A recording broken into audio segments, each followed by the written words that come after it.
ಮೊದಲೇ ಬಾರಿ ನಮ್ಮ ಚಾನಲ್ನ ನೋಡ್ತಾ ಇದ್ದರೆ ಹಾಯ್, ನಾನು ರೂಪಾ. ಹಾಗೂ ನೀವು ನೋಡ್ತಾ ಇದ್ದೀರಾ ನಮ್ಮ ಕನ್ನಡ ಚಾನಲ್ ಆದ ಸ್ಮಯ ಕಲಿಕೆ. ನೀವಿನ್ನೂ ನಮ್ಮ ಚಾನಲ್ಗೆ ಸಬ್ಸ್ಕ್ರೈಬ್ ಆಗಿಲ್ಲ ಅಂದರೆ ಈ ಕೂಡ ಸಬ್ಸ್ಕ್ರೈಬ್ ಮಾಡ್ಕೊಳ್ಳಿ. ಹಾಗೆ ಪಕ್ಕದಲ್ಲಿ ಕಾಣುವ ಬೆಲ್ಲೈಕನ್ನ ಪ್ರೆಸ್ ಮಾಡಿ ಆಲ್ ಅಂತ ಟ್ಯಾಪ್ ಮಾಡೋದನ್ನು ಮರಿಬೇಡಿ. ಇವತ್ತಿನ ವಿಡಿಯೋದಲ್ಲಿ ಲಕ್ಷ್ಮಿ ಮತ್ತು ಗಣೇಶನ ಯಾವ ವಿಗ್ರಹವನ್ನು ಅಥವಾ ಫೋಟೋವನ್ನು ನಾವು ನಮ್ಮ ಮನೆಯಲ್ಲಿ ಇಡಬೇಕು ಅನ್ನೋ ಒಂದು ಮಾಹಿತಿನ ನಾನು ನಿಮಗೆ ತಿಳಿಸ್ತಾ ಇದ್ದೀನಿ. ಲಕ್ಷ್ಮಿ ಮತ್ತು ಗಣೇಶನನ್ನು ಶಾಂತಿ, ಬುದ್ಧಿವಂತಿಕೆ ಮತ್ತು ಸಮೃದ್ಧಿಯ ದೇವರೆಂದು ನಾವು ಪೂಜೆ ಮಾಡ್ತೀವಿ.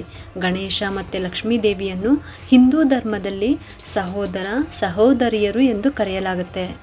ಯಾವುದೇ ಶುಭ ಕಾರ್ಯವನ್ನು ಮಾಡೋ ಮುನ್ನ ಗಣೇಶನನ್ನು ಹೇಗೆ ನಾವು ಪೂಜೆ ಮಾಡ್ತೀವೋ ಹಾಗೆಯೇ ಲಕ್ಷ್ಮೀ ದೇವಿಯನ್ನು ನಾವು ಪೂಜೆ ಮಾಡಬೇಕು. ಯಾವ ಮನೆಯಲ್ಲಿ ಲಕ್ಷ್ಮಿ ಮತ್ತು ಗಣೇಶನನ್ನು ಜೊತೆಯಾಗಿ ಪೂಜೆ ಮಾಡ್ತಾರೋ ಅವರು ಜೀವನದಲ್ಲಿ ಪ್ರಗತಿಯನ್ನು, ಯಶಸ್ಸನ್ನು ಸಾಧಿಸ್ತಾರೆ.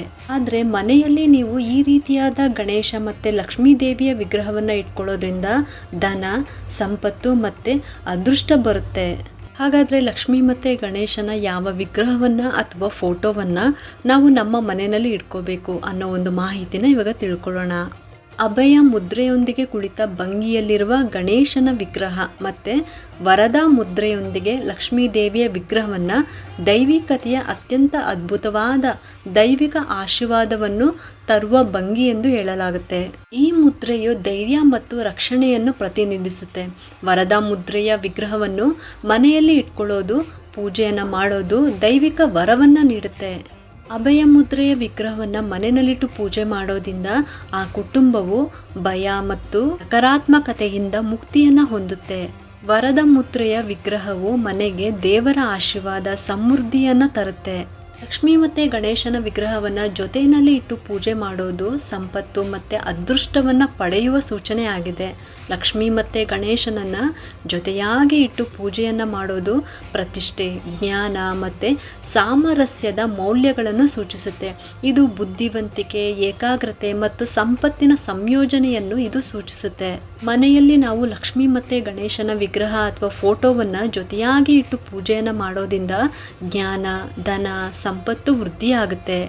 ಎತ್ತರದ ಆಸನದ ಮೇಲೆ ಸಿಂಹಾಸನ ಭಂಗಿಯಲ್ಲಿರುವ ಗಣೇಶ ಮತ್ತು ಲಕ್ಷ್ಮೀ ದೇವಿಯ ವಿಗ್ರಹವನ್ನು ಇಡೋದ್ರಿಂದ ಭಕ್ತರು ದೈವಿಕ ಅನುಗ್ರಹವನ್ನು ಮತ್ತು ಸಾರ್ವಭೌಮ ಶಕ್ತಿಯನ್ನು ಪಡೆದುಕೊಳ್ತಾರೆ.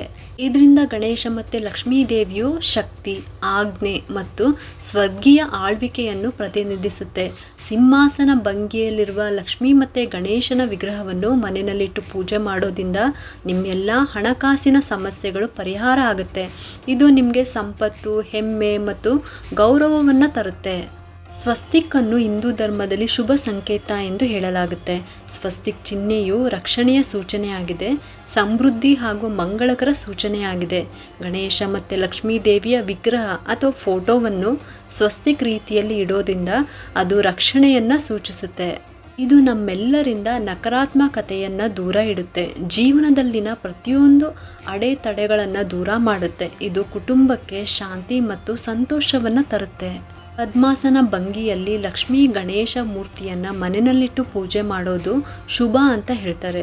ಪದ್ಮಾಸನವು ಸ್ವಚ್ಛತೆ, ನೆಮ್ಮದಿ ಮತ್ತು ಆಧ್ಯಾತ್ಮಿಕ ಬೆಳವಣಿಗೆಯನ್ನು ಪ್ರತಿನಿಧಿಸುತ್ತೆ.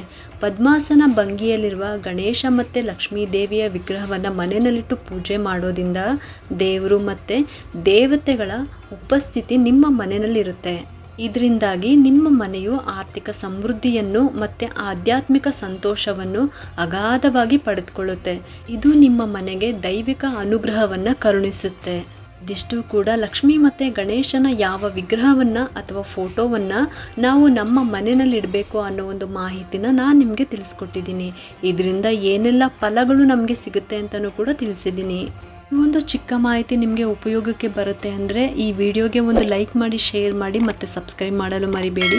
ಏಕೆಂದರೆ ನೀವು ಮಾಡೋ ಒಂದು ಸಬ್ಸ್ಕ್ರೈಬಿಂದ ನಮ್ಮಂತಹ ಸಣ್ಣ ಸಣ್ಣ ಚಾನಲ್ಸ್ಗೆ ಒಂದು ಸಪೋರ್ಟ್ ಮಾಡ್ದಂಗೆ ಆಗುತ್ತೆ.